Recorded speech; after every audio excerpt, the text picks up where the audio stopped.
Interesting fact for you, Des. Did you know that, so Isaac Smith, did you know that the name Smith in German is Schmidt? Schmidt. Did you know that? Well, what's the name Isaac in German? Isaac. Let us move on to the first Saturday game at the MCG. It is the Melbourne Demons versus the GWS Giants. Interesting game here, boys. Interesting game.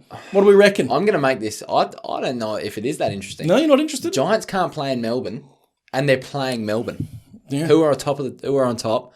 Playing good. They're just winning. They're playing winning footy, and that's it. Melbourne 1-39. No, I like that. He's Simple it's as short, that, you know? sweet, and to the point. I can't really describe much more. I think if they beat Essendon at the exact same ground, the MCG, what are they going to do to the Giants that lost to Hawthorn 1 week earlier? Hurt them permanent. It's hard. It's hard to go. Oh yeah, they footy maths doesn't always equate to success, but far out. Melbourne are winning this game. I legitimately feel like GWS every year is just a groundhog team under Leon Cameron. They're uber talented. They should be really good, but they just lack the testicular fortitude to get the job done. Unfortunately. These kind of positions that they put themselves in, they could have just snuck into the top 8 this week. There's everything riding on the line for them. They lost to Hawthorn. And they dished that up. And look, this is no disrespect to Hawthorn because they've actually been much improved since the bye. I actually think they've been pretty handy. You had so much on the line, and that is what you dish up.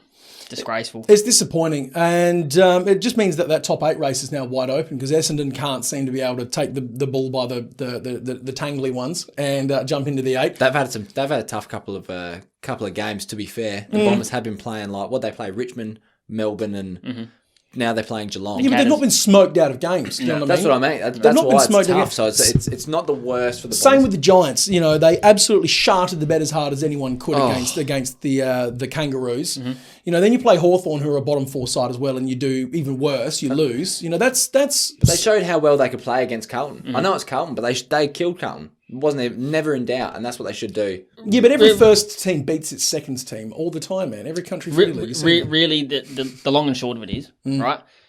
There's 8 games to do something about it. That position in the top 8 is wide open because I don't think Richmond have got the will to hang on to it at this point in time. So GWS, Freo, Essendon, they're all there and abouts, and even St Kilda, which I was going to discuss in a minute. Like there's that spot up for grabs, and it's literally going to be whoever wants it can take exciting. it. Whoever Stephen Bradbury's over the line here. Look, I'm thinking Melbourne win this one. They punished a plucky Don's outfit.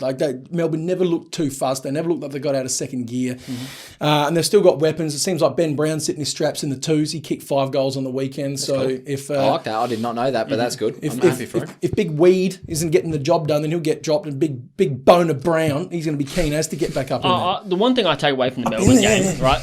Yeah. Christian Petrarca was massive. 26 touches, 2 goals. That's like bog standard for him now. It is. And everyone's like, oh, yeah, that's a pretty good game. Yeah, because Oliver is next to him. That's incredible. That's an incredible game by anyone's standards. And everyone's already just like, yeah, you know, that's what Petrarca does every week. Yeah, because Pennywise the clown Oliver is floating around next to Petrarca all day. And everyone's just looking at him going, look at that thing. Yeah. That thing be thangin'. That is actually what it is. No, bets. I think, did I say Melbourne 1-39? Yeah, I did. That's what I meant, 1-39. Bets. So speaking of Pennywise the clown, he'll float his way down to another 30 disposals. Dan, who have I gone for here, mate? Oh, if I had to guess, I'd throw out Tim Taranto. Yeah, go on then. And?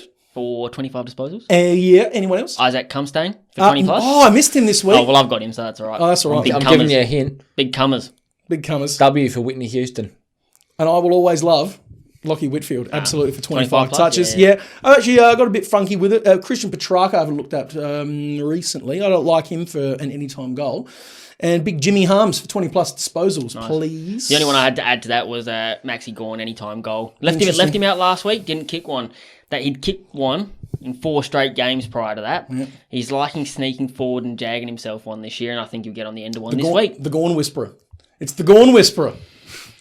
Whispers to vegetarians in the darkness and tells them what to do. That's sensible, Dan.